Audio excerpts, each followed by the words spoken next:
난 진짜 머리가 나쁜가 봐. 이거 아무리 해도 안 될 것 같은데. 나는 뭘 해도 항상 실패하는 것 같아. 혹시 이런 말을 자주 하시나요? 단순한 습관처럼 내뱉는 말이지만 사실 이 말들은 우리의 뇌를 직접 프로그래밍하는 강력한 도구입니다. 하버드 의과대학의 연구에 따르면 우리가 하는 말이 우리의 사고방식을 형성하고 이는 다시 우리의 행동과 감정을 결정한다고 합니다. 즉, 말이 곧 우리의 뇌를 형성하는 핵심 요소인 것입니다. 그렇다면 부정적인 말이 뇌와 삶을 어떻게 변화시키는지, 그리고 대화를 잘하는 사람들은 어떤 언어 습관을 가지고 있는지 지금부터 알아보겠습니다. 뇌는 현실과 상상을 구분하지 못하는 경향이 있습니다. 예를 들어 지금 당장 레몬을 떠올려 보세요. 노란색 레몬을 반으로 자르고 즙이 가득한 단면을 상상하며 한 입 베어 물었다고 생각해보세요. 입안에 침이 고이지 않나요? 실제로 레몬을 먹은 것이 아닌데도 뇌는 반응합니다. 이처럼 우리가 하는 말도 뇌가 그대로 받아들여 행동과 감정을 결정짓습니다. 나는 안 돼 라고 계속 말하면 뇌는 스스로 한계를 만들어 실제로 안 되는 상황을 만듭니다. 나는 무능해 라고 반복하면 뇌는 자기 효능감을 낮추고 학습 능력을 저하시킵니다.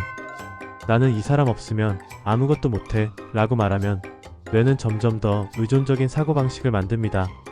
실제로 뉴욕대학교 신경과학 연구에 따르면 부정적인 말을 반복할수록 뇌의 특정 영역이 활성화되면서 부정적인 사고 패턴이 강화된다고 합니다.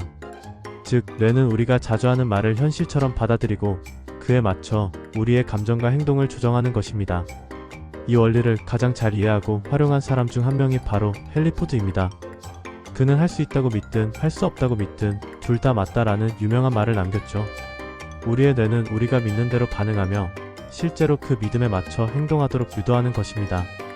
또한 토니 로빈스와 같은 세계적인 동기부여 강사들은 우리의 언어가 우리의 운명을 결정한다고 강조합니다. 단순한 말의 변화만으로도 뇌의 반응이 달라지고 결국 우리의 삶도 달라질 수 있다는 것이죠.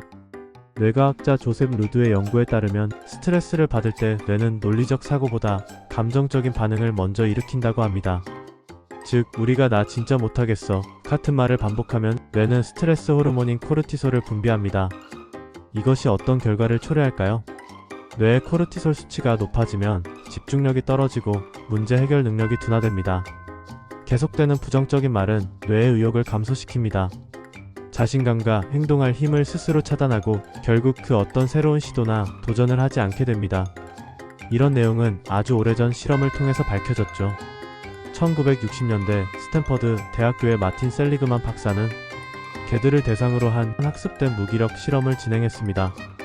어떤 개들은 벗어날 수 없는 전기 충격을 반복해서 경험했고 결국 탈출할 수 있는 기회가 주어져도 시도조차 하지 않았습니다. 계속된 실패 경험이 무기력을 학습하게 만든 것이죠. 이것이 우리의 삶에도 적용됩니다. 우리가 난 안 돼, 나는 못해라는 말을 반복하면 뇌는 정말 그렇게 믿어버리고 도전조차 하지 않게 됩니다. 그렇다면 뇌를 더 긍정적으로 프로그래밍할 방법은 없을까요? 사실 생각보다 어렵지 않습니다. 모두가 잘 알고 있는 그런 방법입니다. 자기 자신에게 나는 점점 더 성장하고 있어 같은 긍정적인 말을 반복하면 뇌는 이를 사실로 받아들이고 스트레스를 낮추는 방향으로 작용합니다. 부정적인 생각이나 말이 떠올랐을 때는 긍정적인 말로 내뱉어보세요. 예를 들어서 나는 안 돼를 나는 노력하면 가능성이 있다라는 말처럼 말이죠. 그리고 너무 감정에 치우친 말은 내뱉지 않는 것이 좋습니다. 실수를 했다면 이 부분을 좀 더 연습하면 더 잘할 수 있을 거야 라고 생각하는 것이 좋습니다. 이처럼 말하는 방식을 조금만 바꿔도 뇌는 새로운 사고방식을 형성합니다. 결과적으로 우리의 행동도 달라질 수 있습니다. 그리고 우리에게 자신감을 주는 그런 사람들이 주변에 계신가요?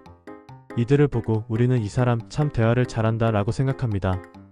단순히 말만 잘하면 가능한 것일까요? 아닙니다. 대화를 잘하는 사람들은 단순히 말을 잘하는 것이 아니라 상대의 감정을 이해하고 긍정적인 에너지를 전달하는 사람들입니다. 스탠퍼드 대학교의 연구에 따르면 긍정적인 언어를 사용하는 사람과 대화할 때 상대방의 뇌에서는 보상 시스템이 활성화된다고 합니다. 즉, 상대방이 말하는 긍정적인 표현이 나의 뇌에도 영향을 미치는 것입니다. 심리학자 데일 카네기는 그의 저서 인간관계론에서 누군가에게 중요한 사람이 되려면 그 사람이 중요한 존재임을 느끼게 해야 한다라고 말했습니다. 즉, 대화의 기술은 단순한 말솜씨가 아니라 상대방을 어떻게 느끼게 만드느냐에 달려있는 것입니다. 대화를 잘하는 사람들은 공통적인 세 가지의 특징을 가집니다. 적극적인 경청을 합니다. 대화를 잘하는 사람들은 단순히 듣고 있는 것이 아닙니다. 그들은 상대방의 말에 적극적으로 반응합니다.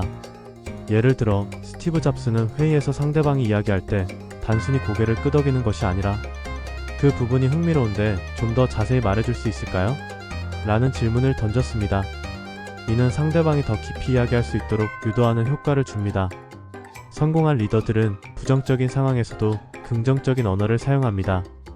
테슬라의 일론 머스크는 직원들이 이 프로젝트는 불가능해요 라고 할 때 그럼 우리가 할 수 있는 다른 방법을 찾아보자라고 답합니다. 이처럼 부정적인 표현 대신 긍정적인 대안을 제시하는 것이 대화에서 중요한 역할을 합니다. 내가 이걸 다 해냈어 보다는 네 덕분에 좋은 결과가 나왔어 라는 말이 더 강한 신뢰와 유대감을 만듭니다. 오프라 윈프리는 그녀의 인터뷰에서 상대방이 돋보일 수 있도록 질문을 던지는 방식으로 대화를 이끌어갔습니다. 상대가 주인공이 되는 대화는 더 깊은 관계를 만들 수 있습니다.